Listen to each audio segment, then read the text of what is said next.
Aku mengenal dunia mentoring dan coaching itu mulai tahun 2019 dan aku mulai belajar dari sana gitu ya. Mulai belajar dari nol banget. Nah, saya mendapatkan inspirasi yang luar biasa dari Gary Vee waktu itu, waktu aku nonton videonya tentang konsep one is greater than zero. Jadi bagaimana sih bahwa satu konten itu bisa menjadi sangat luar biasa daripada nggak bikin konten sama sekali. Dan yang disampaikan sama si Gary konsepnya adalah bukan tentang banyak-banyak viewer dan sebagainya ya, tapi adalah tentang bagaimana sih kita betul-betul memberi value di konten tersebut, karena kita nggak tahu siapa yang akan meleverage kita dengan konten tersebut gitu.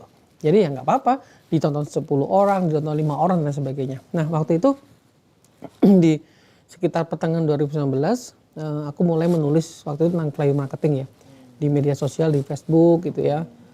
Aku menjadi referensi dari HubSpot, dari referensi di luar negeri, terus kemudian aku tulis di sini di Facebook dan ternyata nggak bikin viewer naik juga gitu.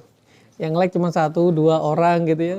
Dan tapi saya harus melakukannya tiap hari. Dan jujurly aku bahasa Inggrisnya parah banget. Jadi aku harus menerjemahkan tulisan-tulisan itu ya, kadang sampai dari subuh sampai jam habis subuh gitu ya, sampai jam 10 jam 9 itu untuk bikin satu tulisan.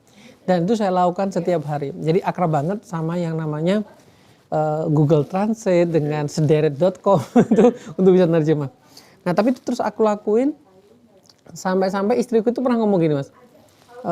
Mas nggak bosan ngomong marketing terus, ngomong flywheel waktu itu seperti itu. Tapi saya yakin, ya selalu yakin suatu saat someday itu aku akan leverage dengan tulisan ini, dan aku melakukan itu terus menerus gitu.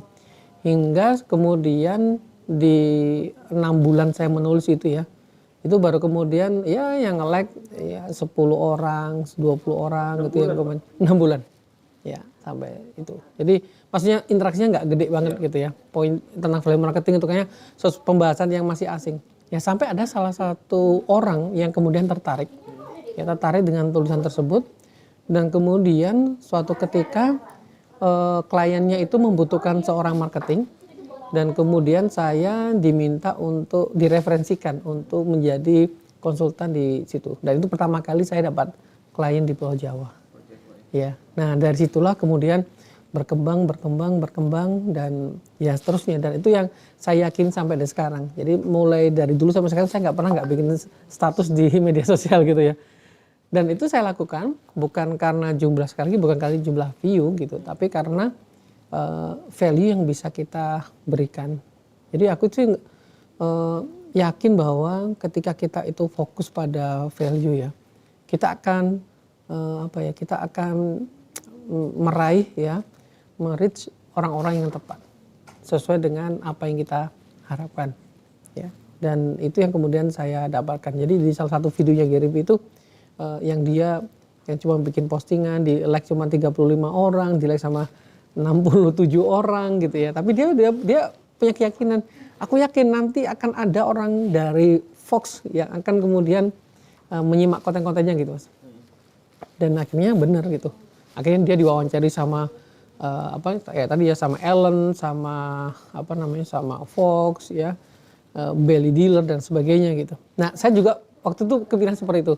Suatu saat aku akan ngobrol dengan tokoh-tokoh para coach ternama di Indonesia. Gitu. Itu aku mikir seperti itu, aku masih belum apa-apa gitu. Dan ternyata di tahun 2022 dengan saya membangun Evapora, ya itu ternyata terwujud gitu ya. Ketemu dengan petinggi-petinggi BUMN, dengan para menteri, dengan para coach ya, dengan para profesional, dengan banyak pengusaha di Indonesia. Itu gambarannya, Mas. Jadi memang saya meyakini bahwa suatu saat konten itu akan menjadi kekuatan yang powerful.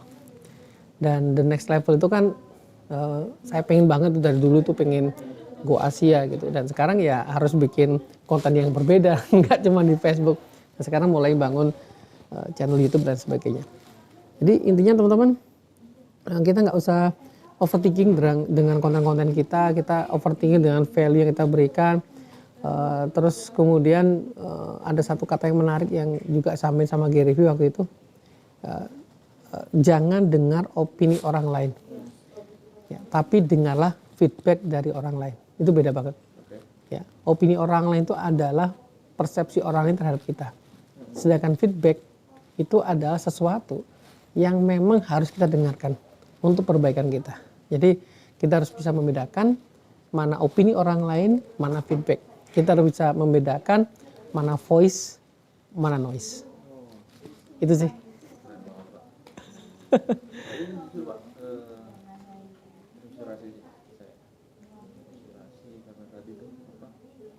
Mungkin berat ya di awal-awal kan bikin konten terus konsisten Iya.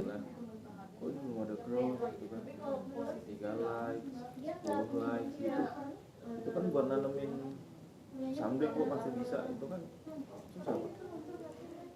Iya, itulah seninya ya. Makanya kata yang Gary Vee tadi itu kan, ya close your eyes, ya tutup matamu sampai 5 tahun ke depan. Masih 6 bulan loh mas. belum 5 tahun gitu. Ya.